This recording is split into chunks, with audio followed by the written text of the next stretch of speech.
اور قرآن کریم میں اللہ تبارک و تعالیٰ نے اس مقصد کو متعین کر دیا، وما خلقت الجن والانس الا لیعبدون، کہ میں نے انسانوں اور جنوں کی تخلیق صرف اور صرف اپنی عبادت کے لیے کی، صرف اپنی عبادت کے لیے انسانوں اور جنوں کی تخلیق کی ہے۔ تو اللہ تبارک و تعالیٰ نے انسان کی تخلیق کا مقصد بتا دیا کہ انسان کی تخلیق کا مقصد اللہ کی عبادت ہے۔ زراعت اس کا مقصد نہیں،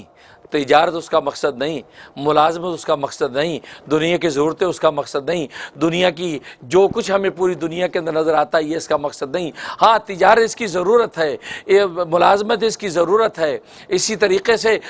دنیا کے دوسرے شعبے کام اس کی ضرورتیں ہیں، کھانا اس کی ضرورت ہے، پینا اس کی ضرورت ہے، شادی بیاہ کرنا اس کی ضرورت ہے، یہ ساری ضرورتیں تو ہیں اس کی، لیکن اس کی فضیلتیں نہیں ہیں۔ اس کی فضیلتیں اگر ہیں تو اللہ تبارک و تعالیٰ کی جو اصل تخلیق کا مقصد